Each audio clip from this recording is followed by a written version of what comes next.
দীর্ঘ এক যুগের তার শাসনামল, হাজারটি না পাওয়ার আক্ষেপ, হারিয়ে যাওয়া ঘরোয়া ক্রিকেটের দুর্দশা, আন্তর্জাতিক ক্রিকেটে নিজেদের পায়ে কখনোই দাঁড়াতে না পারার হতাশাগুলো দিন শেষে গিয়ে দাঁড়িয়েছিল ক্ষোভের পর্যায়ে। সে অচলাবস্থা থেকে উদ্ধারে কাউকে না কাউকে এগিয়ে আসতেই হতো।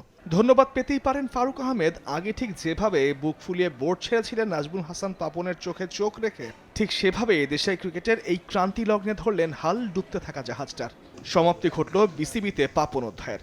শেষের শুরুটা করলেন বাংলাদেশ জাতীয় ক্রিকেট দলের সাবেক অধিনায়ক ফারুক আহমেদ। বুধবার বেলা 11টায় যুব ক্রীড়া মন্ত্রণালয়ের কনফারেন্স রুমে হয়ে যাওয়া বিসিবির পরিচালনা পর্ষদের সভায় উপস্থিত না থাকায় ইমেলের মাধ্যমে পদত্যাগ করেন নাজমুল হাসান পাপন। আর তারই উত্তরসূরি হিসেবে দেশের ক্রিকেটের ভার এখন ফারুক আহমেদের কাঁধে। লক্ষ্য তো অনেক বড়। বাংলাদেশ প্রধান লক্ষ্য দেশের সম্মান বৃদ্ধি, উজ্জ্বল করা, দেশের মুখ প্লাস দ্য টিমকে একটা জায়গায় দেখতে চাই। তো সেক্ষেত্রে এটা তো একটা অনেক বড় একটা ব্যাপার, কীভাবে দেখবো।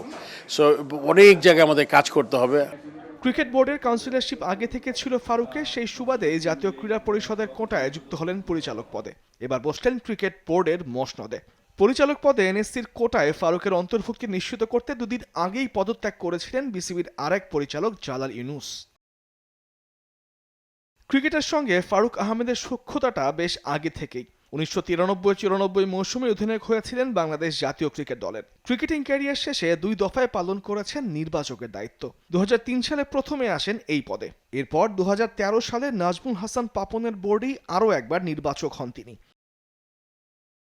নবনির্বাচিত বিসিবির সভাপতি ফারুক আহমেদ খেলোয়াড় জীবন শেষে 2003 থেকে 2007 সাল পর্যন্ত বাংলাদেশ ক্রিকেট বোর্ডের প্রধান নির্বাচকের দায়িত্ব পালন করেছিলেন।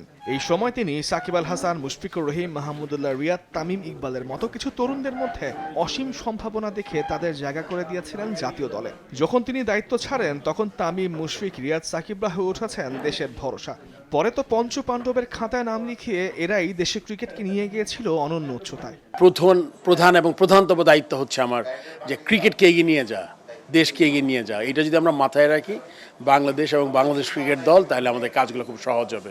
আমাদের অন্যদিকে যদি আমরা ডাইভার্ট না হয়ে যাই। এরপর দ্বিতীয় মেয়াদে 2013 সালে তিনি প্রধান নির্বাচকের দায়িত্ব পান। তবে বিসিবির দ্বিস্তরের নির্বাচক কমিটি স্বেচ্ছাচারিতা, অনিয়ম, সীমাহীন দুর্নীতির প্রতিবাদে 2016 সালেই করেন পদত্যাগ, যা বাংলাদেশের ক্রিকেট অঙ্গনে ইতিহাস। যা আগে কেউ কখনো করেনি, করার সাহস পায়নি, সেই দুঃসাহসিকতা ফারুক আহমেদের প্রধান অস্ত্র। আমি সবাইকে অনুরোধ করব যে তার দায়িত্ব আমলে 2015 বিশ্বকাপের সাফল্যের পর ঘরের মাঠে পাকিস্তান, ভারত ও দক্ষিণ আফ্রিকার বিপক্ষে বাংলাদেশ সিরিজ জেতে।